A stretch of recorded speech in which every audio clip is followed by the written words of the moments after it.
శ్రీశైలంలో చిరుత పులుల సంచారం కలకలం రేపుతోంది. ఇటీవల శ్రీశైలం పాలిటెక్నిక్ కాలేజీలో 2 చిరుత పులులు కనిపించగా ఇప్పుడు ఐటీఐ కాలేజీలో మరో చిరుత పులి సంచారంతో స్థానికులు భయాందోళన చెందుతున్నారు. చిరుత పులులను బంధించాలంటూ డిమాండ్ చేస్తున్నారు.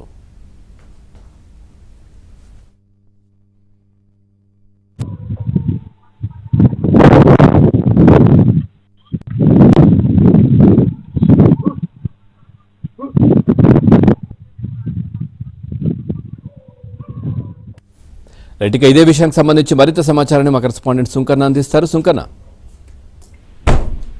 పవన్, శ్రీశైలంలో ఐటీఐ కాలేజీలో చిరుతపులి సంచారం కలకలం రేపుతుంది. మొన్ననే పాలిటెక్నిక్ కళాశాలలో 2 చిరుతపులులు రావడంతో ఒక్కసారిగా స్థానికులు భయాందోళనకు గురయ్యారు. మరోవైపు ఏదైతే తరచుగా ఇప్పుడు మళ్ళీ ప్రభుత్వ ఐటీఐ కాలేజీలో చిరుతపులి ఈ ప్రహరీ గోడ పైన నక్కి ఉండడంప్పుడు కొంత శబ్దం వచ్చింది. అది గమనించినటువంటి సిబ్బంది కూడా వెంటనే టార్చ్ లైట్ వేసి నక్కి ఉన్నటువంటి చిరుతపులికి పెద్దగా కేకలు వేయడంతో అక్కడి నుంచి ఏదైతే సమీపంలోని ఫారెస్ట్ లోకి వెళ్ళిపోవడం జరిగింది.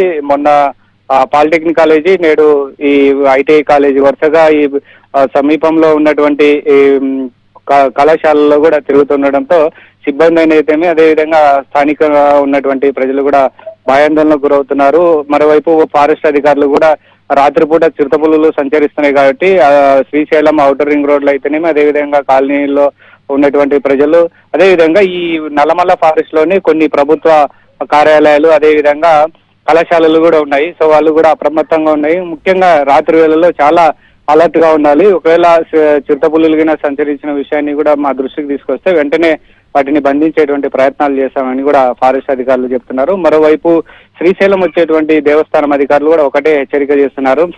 నల్లమల్ల అటవీ ప్రాంతంలో ఘాట్ రోడ్లు అయితేనేమి, అదేవిధంగా సమీప ప్రాంతాల్లో ఉన్నటువంటి పాలధార, పంచదార, అదేవిధంగా కొన్ని స్పెసిఫిక్ గా కొన్ని ప్రాంతాలు ఉన్నాయి. ఆ ఏరియాల్లో తరచుగా చిరుతపులులు సంచరిస్తున్నాయి కాబట్టి అటువైపు రాత్రి అయితే ఎవరు కూడా పోవద్దని కూడా ఏదైతే దేవస్థానం అధికారులు కూడా మరోవైపు భక్తులను అప్రమత్తం చేస్తున్నటువంటి పరిస్థితి. మొత్తంగా చూసుకుంటే ఈ 2 రోజుల వ్యవధిలోనే 3 చిరుతపులులు ఈ ప్రభుత్వ ఐటీఐ కళాశాల దేవుని పాలిటెక్నిక్ కళాశాలలో పరిసర ప్రాంతాలు కూడా తిరుగుతుండడంతో ఆ సిబ్బంది కూడా ప్రాణాలతో బిక్కుబిక్కుమంటూ రాత్రి వేళల్లో విధులు నిర్వహిస్తున్నటువంటి పరిస్థితి. మొత్తం మీద ఏదైతే అధికారులు కూడా అప్రమత్తమై ఎవరు కూడా అటువైపుగా వెళ్ళొద్దు, వెంటనే తెలిసిన వెంటనే మీరు కూడా ప్రాణ రక్షణలో భాగంగా చర్యలు తీసుకోవాలని కూడా అధికారులు సిబ్బందికి ఆదేశాలు ఇచ్చినటువంటి పరిస్థితి. Pawan, right, thank you Sunkanna, thanks for the